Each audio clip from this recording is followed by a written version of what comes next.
All right, we're going to start on this '06 Sprinter third man seat installation, and on the dashboard is the lower drink holder that we're going to take off, and inside the drink holder, cup holder areas are these little cookie-shaped plastic things that hide the screws.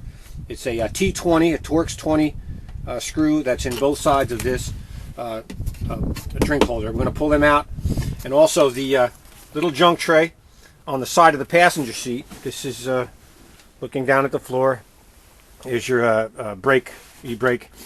This tray comes out by drilling out a rivet on the underside of the box. You have to get under there with a drill, and you're going to drill it right out, and it pops right off.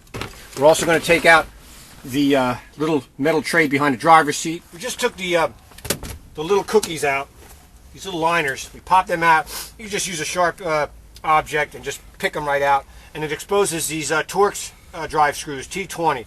So we pulled them out already, and we take half of this drink holder off, and then down inside there's two on each side, T30s, and this little duct for the heat. So we're going to pull that out in a second. Okay, we loosened up the T30 screws, and everything comes right out. The duct and the lower piece of the drink tray.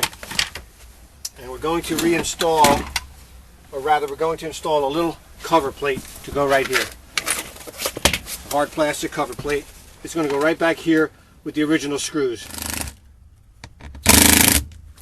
Here's a little floor patch that covers the hole. It's a real durable piece of plastic, and the air conditioning heater duct that we pulled off is not a problem because the heating and air conditioning comes right down here and washes right along. We're going to cut the mat out to expose the surface of the floor where the brackets are going to mount.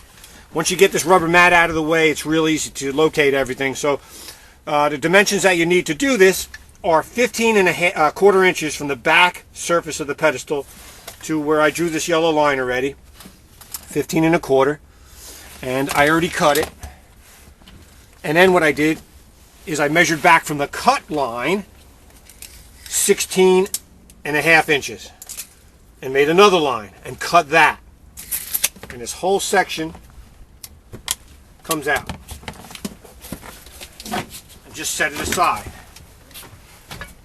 Once again, 15.25 from the back of the pedestal is your first cut. There's that all important hole that we're looking for. And then 16.5 inches from this cut to the other cut, and that section comes right out. And there's the floor ready to locate the bracket. Now we've cut the mat out, exposing the metal floor. There's some wires here that really aren't in the way, but this is the front bracket. The very, very front floor bracket is going to get threaded into this factory threaded hole that already exists from Sprinter. There's a little plastic plug that we popped out, exposing the hole, and the hole, the front bracket rather, is going to be bolted in snugly with this.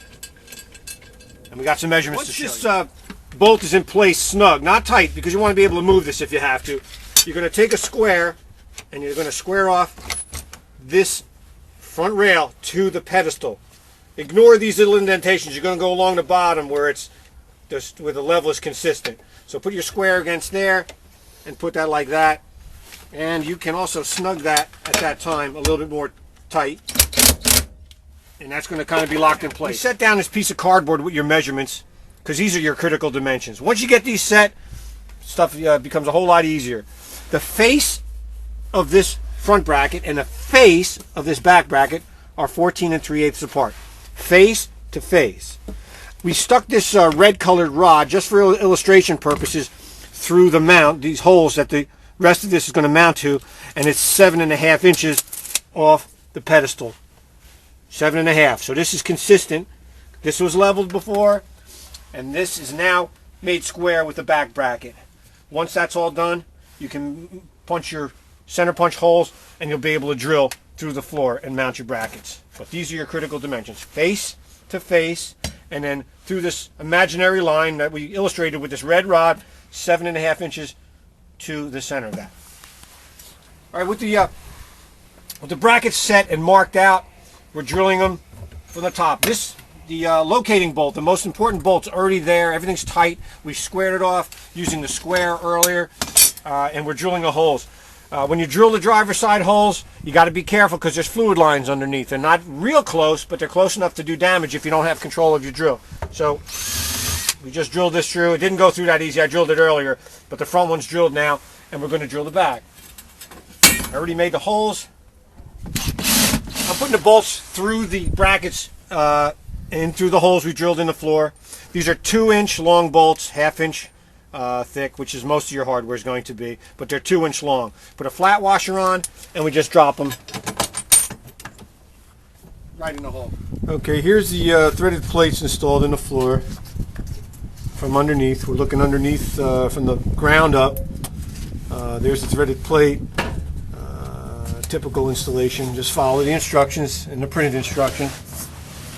There's the back one. There's one right above the tank. It's a little hard to get to, but that's what they look like when they're in. Just select the best hole in the plate that allows the plate to lay flat to the underside of the floor sheet metal. There'll be a couple different hole choices that you can choose from, and then you're good to go.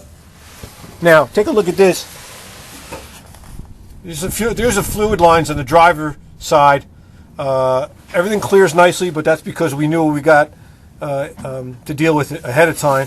When we drilled through the floor, we were very careful, and we had no problems. And you should do the same. Just take a look under there before you drill. All right, so we got the rubber mat piece that we cut out earlier, and we're going to put it back in. So what I did was, since this rear rail is 2 inches wide, I notched out from the back. I came up 2 1/4, so we wouldn't have to fight it. I left a little tab on here for this space right here, and I came across 2 1/4 and cut it. Now, just slide it back in,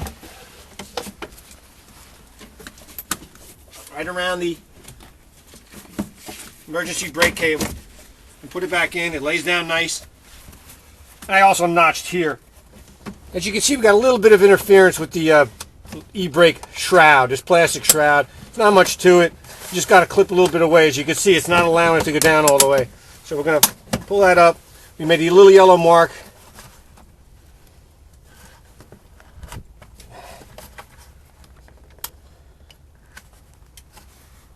I'm going to try to do this without going to the hospital.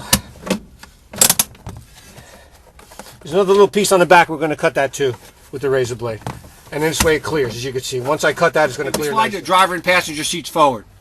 And you're going to expose these back 2 Allen head screws that hold the slide track on both of them.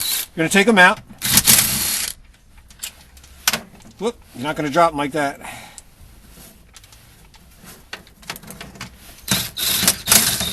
And you're going to, there's a little washer in there. Make sure that stays right where it is. And you're going to hold on to these for a moment. Now you got a couple of washers that come with the installation kit. And the washers are going to go under the slide track, between the pedestal and the slide track, and they're going to go right in your active spacers. We took these bolts out. You got to kind of push on the seat a little bit, and you can line it right up with the hole. And you're going to do the same thing on the other side. We did it already. And that allows us to slide these pedestal tabs right under the pedestal, or right under the slide tracks on the back holes.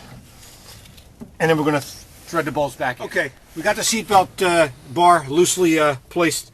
The reason why we put washers under this one is to have a gentle, or I should say a straight plane on the slide track. You don't want the seat binding, so by putting a washer here, because we're actually adding a little height here with this bolt, is the seat will slide. Seat will slide nicely. And we're going to tighten up these now. These pedestal tabs are straight back. As you can see, the hardware is kind of loosely placed. We're going to tighten this right now.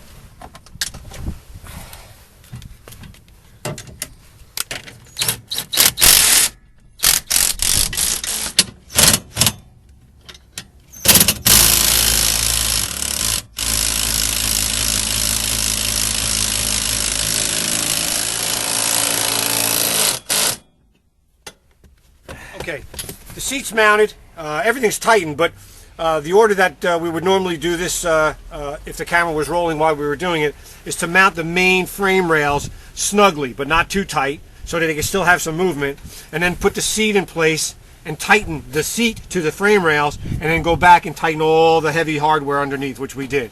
Now that that's done, we threaded the seat belts through these little loops on the side so that when they drop, you can get to them easily. And the tray, your map pocket tray, just drops right in, and the seat flips down into that. Now if you want to flip the seat forward to have a drink tray, you just flip it down. You got another little map pocket here, and then the seat flips back. This particular van had a aftermarket partition, but the factory Sprinter partition is a bit closer, and the seat is right up against it, giving you the maximum amount of legroom that you can get. And that's pretty much all there is to it. Now you can carry that extra passenger.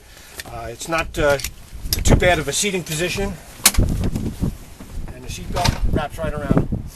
And that's the third man seat from CycleVan. We appreciate you visiting us, and if you have any questions, give us a call or visit our website, cyclevan.com, or 732-238-3111.